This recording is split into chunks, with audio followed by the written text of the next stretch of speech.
ASM info viewers அனைவருக்கும் வணக்கம். நான் டாக்டர் நித்யா, சித்தா பிசிஷியன்.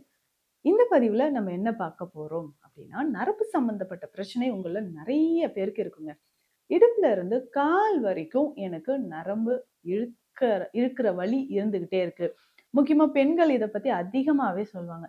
ஏன்னா டிஸ்க் பல்ஜ் இருக்கிறவங்க, லம்பார் ரீஜனில் டிஸ்க் பல்ஜ் இருந்துச்சுன்னா அவங்கள நிறைய பேருக்கு இந்த ப்ராப்ளம் வருதுங்க.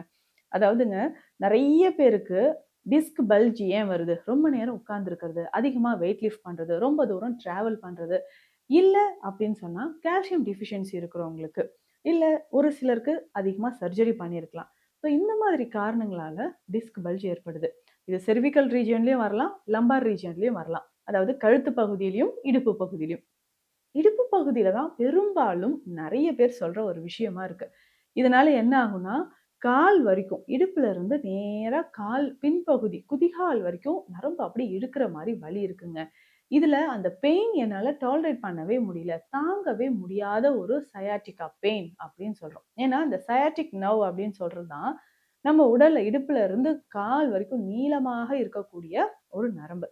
ஸோ இங்கே டிஸ்க் பல்ஜ் இருக்கும்போது L3, L4, L4, L5, L5, S1 இந்த ரீஜியனில் நமக்கு டிஸ்க் பல்ஜ் இருந்துச்சுன்னு வச்சுக்கோங்களேன், நர்வ் கம்ப்ரெஷன் கண்டிப்பாக வர ஆரம்பிச்சிடும். ஐயோ இதுக்கு சர்ஜரி தான் ஒரே தீர்வுன்னு சொல்லிட்டாங்க, சர்ஜரி பண்ணாலும் ஒரு 6 மாதத்துக்கு இல்லை 4 மாதத்துக்கு நம்ம அப்படியே பெட் ரெஸ்ட் தாங்க இருக்கணும் அப்படின்லாம் சொல்கிறாங்க. என்னங்க பண்ணுறது அப்படின்ற ஒரு டவுட் அவங்க எல்லாருக்குமே இருக்கும். இது ஆரம்ப கட்டத்திலேயே நீங்கள் இதற்கான சித்த மருந்துகள் எடுத்துக்கலாம்.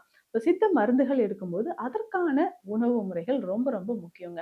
பொதுவாகவே இது வாதம் சம்பந்தப்பட்ட பிரச்சனையாக தான் சித்த மருத்துவத்தில் நம்ம தீர்வு கொடுப்போம்.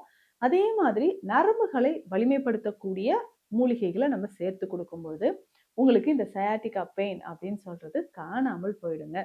சரி, எந்த மாதிரியான உணவுகள் நீங்க அதிகமா கவனம் செலுத்தி எடுக்கணும் அப்படின்னு பார்த்தோம்னா, கால்சியம், விட்டமின் பி, முக்கியமா விட்டமின் B12 நிறைந்திருக்கக்கூடிய உணவுகள், புரோட்டீன் நிறைந்த உணவுகள், கொலாஜன் நிறைந்த உணவுகள், இந்த மாதிரி நீங்க எடுத்துக்கும் பொழுது பொதுவாகவே நம்ம உடல்ல இருக்கக்கூடிய தேவையில்லாத கழிவுகள் வெளியேற ஆரம்பிக்கும். முக்கியமா நரம்புகள் பலப்பட ஆரம்பிக்குங்க.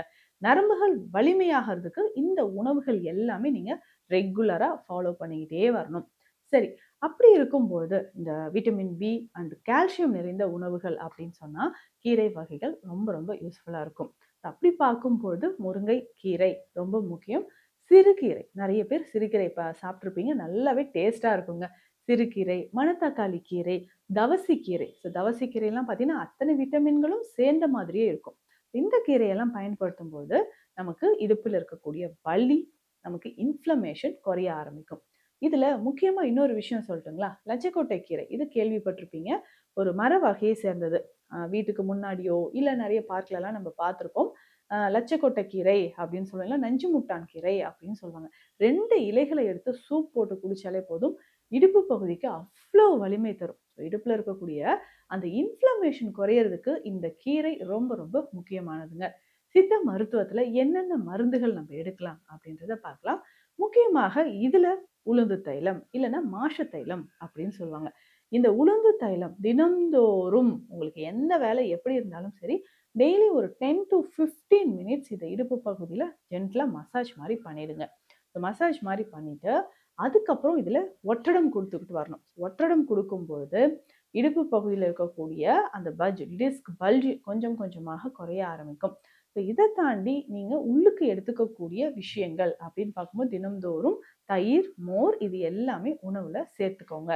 இதை தாண்டி சில வகையான பயிறு வகைகள் நீங்கள் எடுத்துக்கலாம். ஸோ பச்சை பயிறு எடுத்துக்கலாம், ரெட் பீன்ஸ் எடுத்துக்கலாம்.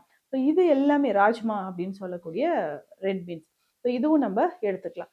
ஸோ இதில் எல்லாமே பார்த்தீங்கன்னா அதிகமான கால்சியம் மற்றும் புரோட்டீன் நிறைஞ்சிருக்கு. சோயா வகைகளும் இதில் நம்ம பயன்படுத்திக்கலாம். வெஜிடபிள்ஸ் நிறைய ஆட் பண்ணி எடுத்துக்கோங்க. இதில் முக்கியமாக பார்த்தோம்னா முடவநாட்டுக்கால் கிழங்கு பொடியாக நமக்கு கிடைக்கும். ஸோ காலையிலோ இரவிலோ ஏதோ ஒரு வேளை இந்த முடவநாட்டுக்கால் கிழங்கு பொடியை நம்ம பயன்படுத்தும் போது உடல் ஆரோக்கியம், நம்ம இடுப்பு மற்றும் தசைகள்ல இருக்கக்கூடிய வலிகள் நல்லா குறைய ஆரம்பிச்சிடும். ஸோ தினந்தோறும் இதை நம்ம பயன்படுத்திக்கிட்டே வரலாம். அதுவும் சித்த மருத்துவத்தில் இருக்கக்கூடிய முக்கியமான ஒரு மருந்து. சயாட்டிகா பெயின் இருக்கா, கவலையே வேண்டாம், இந்த மாவிலங்கப்பட்டை கஷாயத்தை தாராளமாக குடிக்கலாம். அந்த மாவிலங்கப்பட்டை கஷாயத்தை குடிக்கும் போது இதுல பார்த்தீங்கன்னா மரமஞ்சள் முக்கியமா இருக்கு, கடுக்காய் முக்கியமாக இருக்கு, மாசிக்காய் மாசிக்காய் எல்லாம் பார்த்தீங்கன்னா நம்ம உடல்ல இருக்கக்கூடிய கழிவுகளை வெளியேற்றக்கூடியது. இப்போ கண்டங்கத்திரி இதுல சேர்த்திருப்பாங்க. இத்தனை மூலிகைகள் எல்லாமே உடல்ல இருக்கக்கூடிய தேவையில்லாத கழிவுகளை அப்படியே வெளியேற்றக்கூடியது. அப்போ டிஸ்க் பல்ஜ் இருக்கு, நரம்பு சம்பந்தப்பட்ட பிரச்சனை இருக்கு அப்படின்னு சொன்னா தாராளமாக இதை நம்ம பயன்படுத்தலாம். ஸோ இன்னும் இடுப்பு பகுதியில நமக்கு நிறைய பேருக்கு பெயின் இருக்கும். இப்போ இடுப்புல இருந்து கால் வரைக்கும் என்னால வலி தாங்க முடியலைங்க அப்படின்னு சொன்னீங்கன்னா கொஞ்ச நாள் நீங்க ரெஸ்ட்ல இருங்க. ஸோ ரொம்ப டிராவல் பண்றது, ரொம்ப நேரம் உட்கார்ந்தே இருக்கிறது, அதிகமா வெயிட் லிஃப்ட் பண்றது, மாடிப்படி ஏறி இறங்குறது, இந்த வேலையெல்லாம் கொஞ்ச நாளைக்கு அவாய்ட் பண்ணிக்கோங்க. இடுப்பு வலியோட சேர்த்து இன்னும் ஒரு சிலருக்கு காக்சிடினியா அப்படின்னு சொல்லக்கூடிய வால் எலும்பு வலியும் நிறைய பேருக்கு இருக்கும். இந்த வால் எலும்பு வலி உட்கார்ந்துட்டே இருக்கக்கூடியவங்களுக்கு நிறைய பேருக்கு இருக்கும். அந்த எலும்பை சுற்றி இருக்கக்கூடிய தசைகளும் நமக்கு ரொம்ப ரொம்ப வலிமை இழந்து இன்ஃப்ளமேஷன் ஆகி அதனாலேயும் வலி இருக்கலாம். அதற்குமே இந்த வால் எலும்பு வலி அப்படின்னு சொல்றோம் இல்லைங்களா, இதற்குமே நம்ம இந்த தைலத்தை அப்ளை பண்ணிட்டு மெடிசன்ஸை நார்மலா நம்ம எடுத்துக்கலாம். ஸோ ரெகுலரா நம்ம எடுக்க எடுக்க உடல்ல இருக்கக்கூடிய பல பிரச்சனைகள், அதாவது வாதம் முற்றிலுமாக குறைய ஆரம்பிக்கும். இதனோட சேர்த்து சில வகையான, அதாவது விதைகள் விதைகளை நம்ம பயன்படுத்தும் போது இதுலயும் விட்டமின் பி நிறைஞ்சிருக்கு. ஸோ விதைகள் அப்படின்னு சொல்லும்போது கருப்பு எள்ளு ரொம்ப முக்கியங்க, பயன்படுத்தி பாருங்க.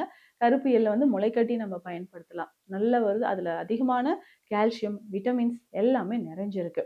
சூரியகாந்தி விதைகள், பூசணி விதை, வெள்ளரி விதை, சியா சீட்ஸ், ஆளி விதைகள், இது எல்லாமே நம்ம பயன்படுத்தலாம். ரெகுலரா இதை நீங்க பயன்படுத்திட்டு வரும்பொழுதும் உடல்ல அதிக அளவு ஆற்றல் நமக்கு கிடைக்க ஆரம்பிக்கும். எலும்புகள், நரம்புகள் வலிமையாக இந்த விஷயங்களை ஃபாலோ பண்ணுங்க. கற்றாழை கிடைச்சா விட்டுறாதீங்க. கற்றாழையை வாரம் 1 அல்லது 2 முறையாவது நம்ம ஜூஸ் மாதிரி பயன்படுத்தணும். இப்படி பயன்படுத்தினா இந்த இடுப்புல இருக்கக்கூடிய சயாட்டிக் பெயின் நமக்கு நல்லாவே குறைய ஆரம்பிச்சிருங்க.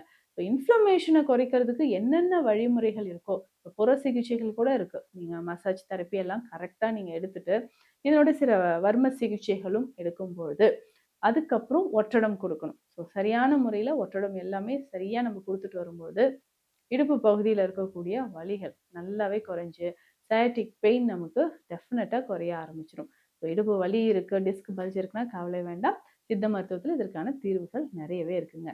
இந்த பதிவு உங்களுக்கு யூஸ்ஃபுல்லாக இருக்கும்னு நினைக்கிறேன். மீண்டும் அடுத்த பதிவில் சந்திக்கலாம். நன்றி.